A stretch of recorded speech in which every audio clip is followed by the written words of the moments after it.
Now, on Behind the Investigation with Atlanta News First Investigates, children without stable housing chronically missing from class, benefits stolen from families in need. A woman sold her timeshare, but bills keep piling up. FBI agents raid the wrong house, a controversial reading method taught in classrooms. Atlanta News First Investigates. Welcome to Behind the Investigation with Atlanta News First Investigates, as we reveal problems and solutions impacting our community. Let's first talk about kids missing school. We uncovered 1 in 3 kids are chronically absent in Georgia. Experts say the link between housing insecurity and school attendance must be addressed.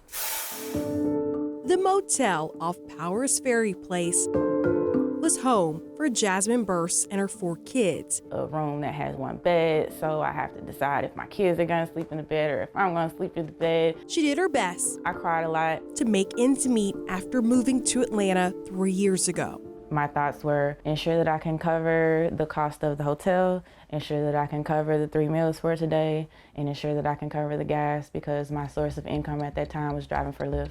As her focus shifted to food and daily motel costs, school became less of a priority. Out of the school year, I believe they attended maybe 3 months out of the entire school year. 3 months? Yes, out of the entire school year. Her kids are enrolled in the Atlanta public school system, where 19,000 students were chronically absent in 2023, missing more than 15 days. Atlanta News First Investigates analyzed state data which revealed APS saw the highest rate of chronic absenteeism in the metro at 35%. DeKalb, Clayton, and Henry County schools nearly 30%. Although the problem is far from new, education experts warn chronic absenteeism post-pandemic is exacerbated by an affordable housing crisis, like here in Georgia, where a minimum wage worker would need to work as many as 3.5 full-time jobs just to afford fair market rent.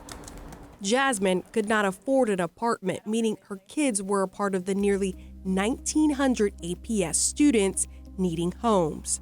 Federal research released this year revealed children with an experience of homelessness from low-income families show worse academic and social engagement problems. What do you need help with? Jasmine says she knows it firsthand. Her oldest kids were no longer on the honor roll. Her youngest elementary kids struggled to read. They're not at the reading level they should be, and it all goes back to being housing insecure. Correct, because the reading, their foundation is in the kindergarten and pre-K era, and because I didn't have the time or I didn't have the energy to sit and read with them as I should because I was focusing on providing, that lack was there for them. Parents do the best they can with what they have. Charity Trowbridge, Director of Attendance Improvement for Fulton County Schools. When students miss school, they're not just missing the academic work, right? Because it's the cumulative effect that becomes more significant. And sometimes it goes unnoticed until it's too late. Yes. And then we have major gaps. Once the district saw some of its highest numbers of kids chronically missing class, That was our indicator of, okay, this is an absenteeism issue that we really need to dig further into to understand so that we can better address it. her office began individualized student plans with wraparound services like housing resources to tutoring. They focus on kids showing some issues with attendance Doing locate, assess, connect. long before the problems become excessive. In the last 3 years, Fulton's chronically absent rate dropped from 37.9% to 22%.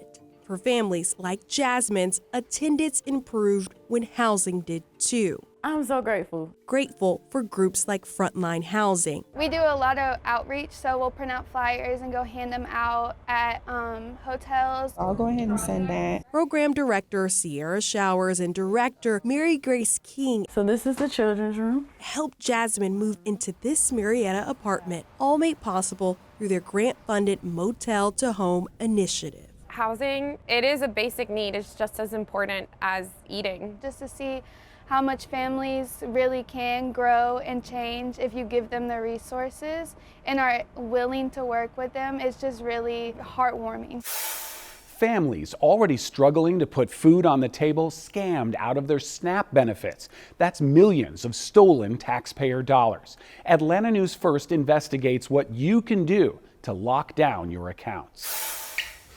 A single mom with 5 kids, struggling to put food on the counter. I'm trying to figure it out. And it's just me. I don't have any family here. LaKenya Moore was at the grocery store in Metro Atlanta when she noticed the funds to feed her family for the month were gone. So they knew exactly what was on there. 196, then 198, 194, and they went into, it was none left. 6 transactions in 1 minute and 6 seconds in Pennsylvania, Tampa, and Miami. I've never been to Florida. I've never been to Philadelphia. The money was from her SNAP benefits account. It was exactly $1,111 that they took. The full amount within minutes of it being loaded on there. Moore says she pleaded with the Georgia Department of Human Services to replace the funds, but they told her she missed the deadline. They just said it was nothing they could do. That's because federal reimbursement Congress passed in 2022 amid a rise in skimming ended December 2024. Now the responsibility falls on each state. Kids have no relatives. We're just here. I don't know what to do. An hour and a half away in Covington, Patrice Hayes is also worried about making food last for the month. I literally went to Walmart that morning at 10:30, and by 12 o'clock, everything was depleted. 4 transactions across Philadelphia in 1 minute. $393. Another mother in Beaufort with 7 children sent us screenshots of fraud on her EBT card in 4 states. 8 stores in 2 minutes at 1:42 in the morning, totaling near $1,700. 5 of the locations in Pennsylvania and Florida match Moore's transactions from 2 weeks before. We made some calls and spoke with 2 of the stores in Pennsylvania, a pizza shop and a tobacco store, both saying they're not involved. In fact, they don't accept EBT cards and weren't even open at the time of some of the transactions. The manager at Pottsville Tobacco and Hookah says people keep calling and begging for their money back and even accusing them of stealing in Google reviews. Sometimes people cried on the phone and they're really hurting me. And I was like, I'm sorry, I don't know who's doing it. But it's not really the stores. EBT money is dispersed through the United States Department of Agriculture. A look at its data from 2024 shows an alarming uptick in SNAP fraud across the country. In the first quarter, $43 million stolen. In the last quarter, more than 4 times that, at nearly $200 million stolen. We reached out to the USDA with questions, but did not hear back, so we went to the Food Research and Action Center. Why isn't there some sort of universal security to stop the theft in the first place? A lot of people think these EBT cards have all the protections like the private industry has, like chip cards, CVV numbers, expiration dates.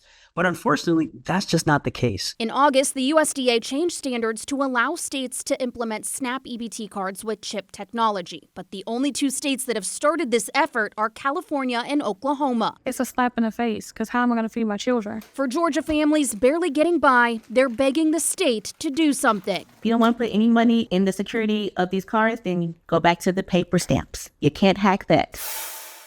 Anastasia, is there anything that families can do to protect their benefits? Right now, Georgia and 14 other states have mobile apps that they can download to lock and unlock their accounts anytime they're going to use their benefits at the grocery store. Also, they advise that you change your PIN right before your benefits are about to drop, just to make sure that you aren't hacked.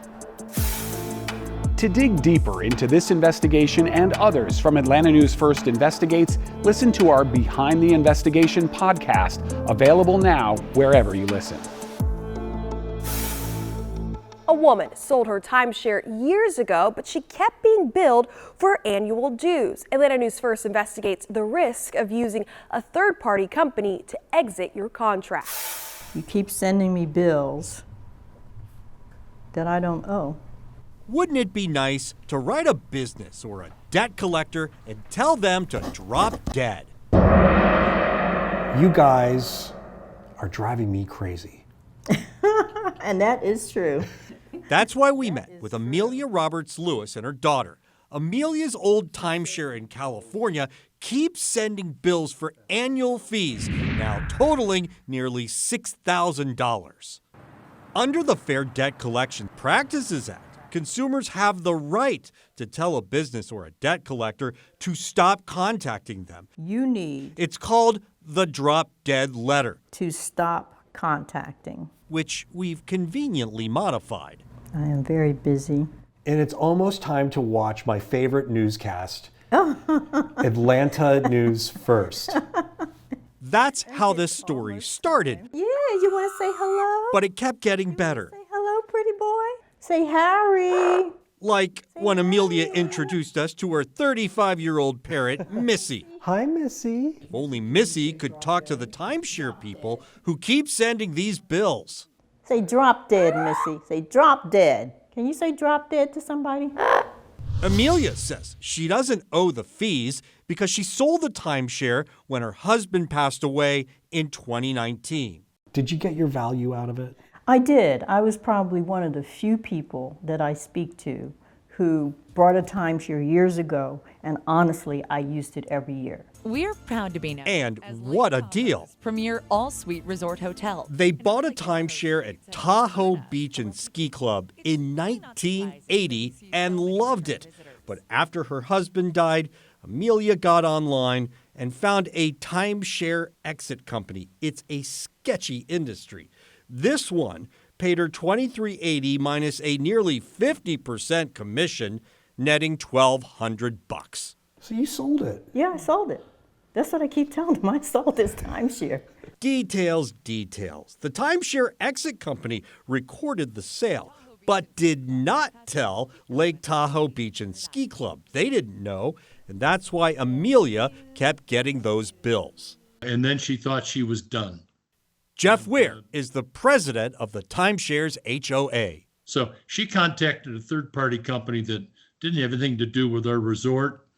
They transferred ownership to another company, and then that company transferred ownership to still another. Crazy, right? But Weir says it happens a lot.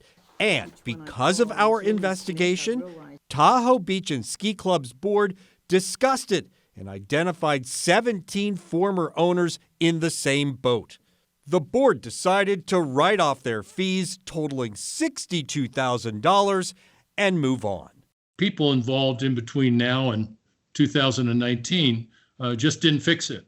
And at this point, I take responsibility to fix it. Drop dead. Forget the drop dead letter. Not really. Amelia's $6,000 fee is history. How's that, Missy? Just call Harry, Atlanta News First. Just call Harry, Atlanta News First. A 7-year-old boy sleeping in his bed woke up to the sound of a flashbang grenade. Federal agents had raided his home, and it turned out to be the wrong house. The U.S. Supreme Court will decide whether his family can get justice for this mistake, and the case could affect wrong house raids nationwide. Police search warrant, come to the door! Innocent families. From Ohio Police search warrant! to Missouri, I just don't understand how they could confuse the addresses. Kansas, Guns drawn, there's about 15 cop cars. They're all hiding behind the doors with the guns pointed at my house. They literally came here on a whim thinking that I killed someone. She and her boyfriend were held in cuffs for an hour before police finally let them go. Georgia, Sheriff's officer! and this home in Atlanta. I don't feel as if any kid should go through what I went through. 1 second, you're sound asleep. The next second, the FBI is in your bedroom. 1 second I'm asleep, next thing I know, I have a gun pointed in my face. Gabe Watson was just 7 years old in 2017 when the FBI raided the wrong house in the middle of the night. Did you scream out for your mom? What did you do? I was actually crying for my mom. I was just crying, hiding under my blankets, holding my hands in the air. I would fight a lion with my bare hands to protect my child. And the thought of me not being able to get to him, that's the most devastating. As a parent, when you can't protect your child, it's the most devastating feeling ever. In my mind, it was just like, whoever this is, they're coming in to kill us. Was your hand on the gun or close to it? At this point, my hand was on the door because they're pulling on the door. The guns is right here, right at my side. And I was just right here like, please, can I get my son? Can I get my son? And he kept telling me to be quiet, shut up. And I look up, it's such a flashing light, and I just see Swan. I'm like, It can't be SWAT. It can't be SWAT. Throw me down on the ground, on the floor right here. I was saying to myself, oh my God, I believe they got the wrong house. The FBI did have a search warrant, but it was for an entirely different address, 3 doors down and across the street. This footage from Atlanta police securing the perimeter is the only video of the raid. You can see the FBI SWAT team walking out of the Martin home. The wrong address clearly visible on the mailbox by the police cars. Moving down the road. They said we're moving down the road. So we're not holding perimeter for them while they search? They said they're moving down the road. The agents went to the next block and raided the house that was on the original warrant. Your door was off the hinges, right? It was. You had no way to secure your home that night. I spent the night on the couch facing that door because it was open. And you had no idea what was coming next? Didn't have any idea what was coming next. So they knocked the door down, and yes, it was a shocking experience, but in the end, no one was hurt, and it didn't really cost you anything. What has this cost you? This costed me my childhood, you know? This is the FBI photo of the target house from earlier surveillance. And this is the Martins house the FBI SWAT team photographed the day before the raid. You went to court, and the court ruled in favor of the FBI. Yes. And then you went to the appeals court, and the appeals court ruled in favor of the FBI. Yes. And now we've gone all the way to the U.S. Supreme Court, and they've taken the case. They've taken the case. They've taken the case. And then I just think about my son, he's 7, and just the trauma he went through, and just for finally somebody just to hear us out, just hear us. Just 4 months after the Martin family raid. This house? Just 2 counties away. This house? Sheriff's officer! A Henry County SWAT team raided the wrong house and detained the innocent 78-year-old homeowner. Show me your hands! Get on the ground! Get on the ground now! Just like the FBI raid at the Martins, Stand by, stand by, stand by, stand by. the SWAT team relied on directions from the GPS on an agent's phone. Missed it. And the same federal appeals court in Atlanta ruled the police could not be sued. After this happened to your family, it has happened to family and family and family. And we're just sitting back shaking our heads like, when is it gonna stop? And hopefully we are the ones that'll help to make that change. You know, we can't do anything about what happened to us, but we can stop it, hopefully, from happening to someone else. Underperforming first graders struggling to read are offered an intervention program which uses controversial teaching methods banned in several states. We uncover its potential long-term impact on kids. That's why. That's why. Reading does not come easy for Sophia Quinn. Think about that. The 14-year-old struggles with dyslexia. A few years ago, her first grade teacher in Gwinnett County, Georgia, took notice and offered to help. Her teacher approached me and said, there's this wonderful program. We select one kid from each class. I was so thankful. After 20 weeks in the program, Sophia's reading did not improve. What's the cheapest pet you got? It seemed to be getting worse. And what frustrated her mother the most, the school called her daughter a success story and suggested passing her on to the next grade. So now all the alarms are going off, and I'm expressing my frustration with how are we passing her but she can't read. Sophia was enrolled in a program called Reading Recovery. It's one-on-one instruction for the lowest performing students in first grade struggling to read. Once hailed as one of the most effective intervention models used in Georgia and across the country for decades, an Atlanta News First investigation uncovered evidence reading recovery could be harmful to children. The findings were not in the direction that reading recovery expected. Henry May is a professor at the University of Delaware.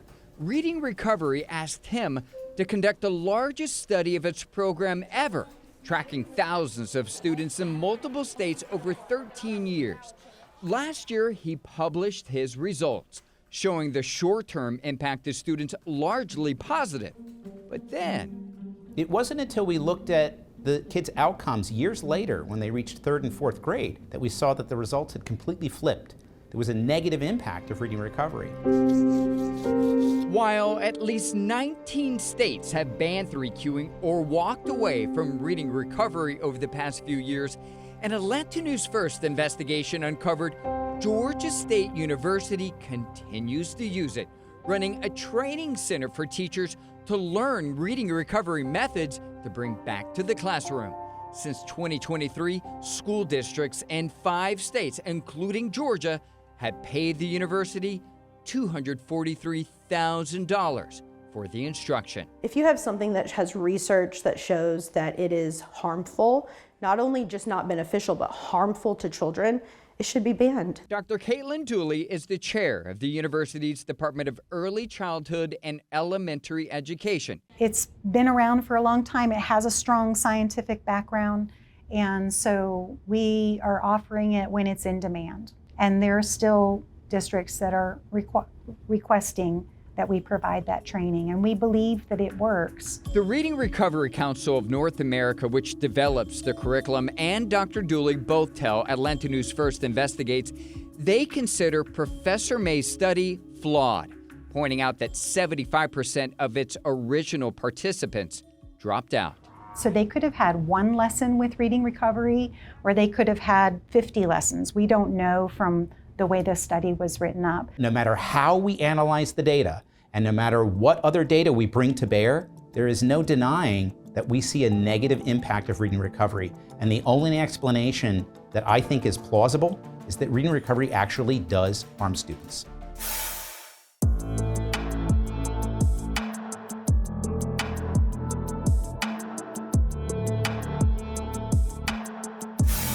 You can get more impactful investigations like this sent right to your phone. Subscribe to our weekly investigative newsletter. Just text newsletter to 470-777-WANF. Thanks for watching Behind the Investigation with Atlanta News First Investigates.